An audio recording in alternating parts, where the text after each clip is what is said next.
गिबियावनो मिडिया पार्सनखौ बरायग्रोनो थाबाय लोगोसे जोंनि मोनबा जिल्लानि मानगोनां मावथि नोंथांमोन जों दिनै नैबे मेलनि गेजेरजों जोंहा थांनाय आफादगिरि रुंसारि जानायनि उनाव बिथां दलित कुमार ब्रह्म बिथाङा रुंसारि जानायनि उनाव जोंनि भाइस प्रेसिडेन्ट सेन्ट्रेलनि बान्दु कुमार ब्रह्मखौ जोङो आफादगिरि हिसाबै गायसनना लायो।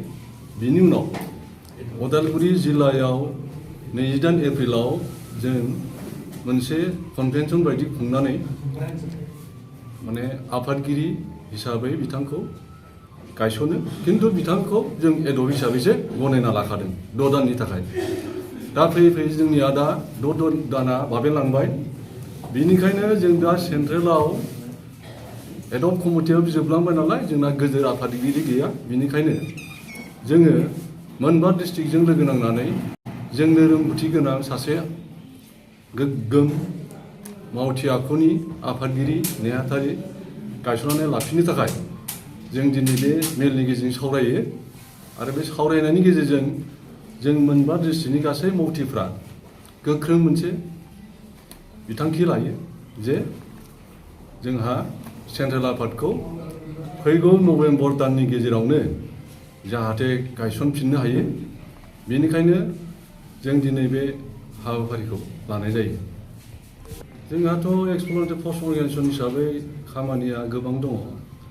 जिहेतु जोंहा बे बैसोआवबो जों माने आलादा हादोर जांख्रिफिननो होननानै ओंखारदों। बिनि थाखाय जोंहा दिल्लीयावबो हान्थिनो गोनां दं। बेनिखायनो जोंनो गोरों मानसि नांगौ। दा जों अलरेडि खेबथाम दिल्लीयाव ट्राइबेल मिनिस्टार ल' मिनिस्टारनो जों मेम'रेन्डाम होनानै फैखांबाय। बेनि गेजेरजों जों एसेबाबो फिथाइ मोननो हादों।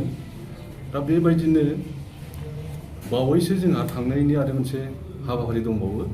नाथाय दा जोङो माने पार्मानेन्ट बिबानगिरिफोर गैयिनि थाखायनो एसे उसुबिदा जानानै दङ।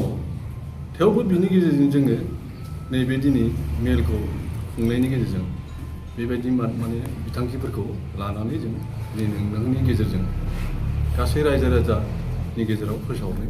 आरो जोंनि बेयाव हरखाब सावरायनायनि जाहोना जाबाय थांनाय 28 आगस्ट एप्रिल बेयाव जोंना मोनसे कनफारेन्स जादों आरो बे कनफारेन्सआव जोङो बान्दु ब्रह्म मुंनि बिथांखौ जोङो एडहक हिसाबै मासिगिरि होदोंमोन अर्थात प्रेसिडेन्ट होदोंमोन। दा जोंहा बे एडहक कमिटि पावारा जोब्बाय। दा बिनिखाय दा जोंहा प्रेसिडेन्ट गैया गोनांथि जादों आरो लोगोसे दा जों जितु एडहक कमिटियाव थानाय प्रेसिडेन्ट आरो नेहाथारि बिथांमोननि गोरोबलायनाय गैयैयाव जोंहा बे एक्सप्लोरेटरि फर्स अर्गानाइजेसना एसे बिबान दैदेनलांनायाव अर्गानाइजखौ सालायलांनायाव एसे गोनो गोथो गुलाय गुजाय जाबाय थादों। जों माखासे गोबां बिबाङाव जों खामानिफ्राव जों आवगायनो हायाखै आरो जोंहा बड'लेण्डनि रायजो बिनायनि बिखयाव जोङो दिल्लीयाव गोबां मेम'रेन्डामबो होनाय जाबाय आरो होनांगौ बहुद बाखि दङ। जोङो रायजो राजाफोरखौ बुथुमनांगौनि गोबां खामानि मावनांगौ दङ। दा बे बेलायाव जोंहा मोजां आफादगिरि गैयैलाय जोंहा जुथुमनायाव सावरायनायाव आरो बिनि अनगायैबो गुबुन गुबुन खामानिफ्राव जोंहा बेक जानानै दङ। बेनिखायनो जों मोनबा डिस्ट्रिक्टजों लोगो नांनानै दिनै बेखौनो सावरायदों जोङो इमिडियेटनो जोङो बे एक्सप्लोरेटरि फर्स अर्गानाइजेसन सेन्ट्रेल बडिया थाबैनो मोजां गोग्गो बिबानगिरिखौ गायसननानै जोङो बे अर्गानाइजखौ जोङो दाफिननांगौ आरो बे मोजां रोखोमै जोङो दैदेनलांफिननायखौ जों लुबैदों। बेनिखायनो जों मोनबा डिस्ट्रिक्टआ बेखौनो हास्थायदों थाबैनो सेन्ट्रेल बडिया सासे गोरों बिबानगिरि लाबोनानै सासे मावनो गोख्रों बिबानगिरि लाबोनानै दा बे कमिटिखौ फुल प्रेजेन्ट हिसाबै लाफिननांगौ होननानै जों मोनबा डिस्ट्रिक्टआ गोख्रों डिमान्ड खालामदों।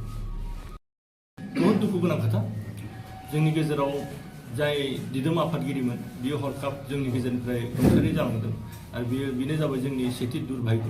आरो बिनि उनाव जोङो एडहक हिसाबै दानि बान्दु ब्रह्म मुंनि एडक हिसाबै जों बिथांखौ प्रेसिडेन्ट दोनथ'दोंमोन एटेक हिसाबै दा बे जोबनानै थांबाय दा दिनैसिमबो जोङो बेखौनो दा फुल प्रेसिडेन्ट हिसाबै जों मोननो हायाखै आरो जों खालामनो हायाखै बिनि थाखाय जोङो प्रेसिडेन्ट हिसाबै जों मोनबा डिस्ट्रिक्टआ मोजां गोरों मावनो गोरों खामानि गोरों संबिधानिक माखासे नेमखान्थि गोरों जों बेबायदि जोङो प्रेसिडेन्ट हास्थायदों बेनिखायनो जोङो सेन्ट्रेलनि सायाव जोंहा खुद्रिदों जे थाबैनो सेन्ट्रेल बडिया बेखौ हाबाफारिखौ थाबैनो मावफुंनांगौ जोङो बेखौनो लुबैयो जे थाबैनो दाफुंथारनांगौ आरो जोङो बेबायदि अर्गानाइज थफं अर्गानाइजब्ला जोंहा उनाव भबिष्यतआ दिगदार दङ बेनिखायनो थाबैनो सेन्ट्रेल बडिया गोरों गोरों माखासे मावथिफोरखौ लाबोनानै थाबैनो बडिखौ दाफुंफिननांगौ दिनै मा थांखि लादों नोंथांमोना दा जों बेखौनो थांखि लादों नभेम्बर लास्ट उइकआव माने बे थाबैनो दाफुंजाथों होननानै जों सेन्ट्रेलखौ दाबि खालामदों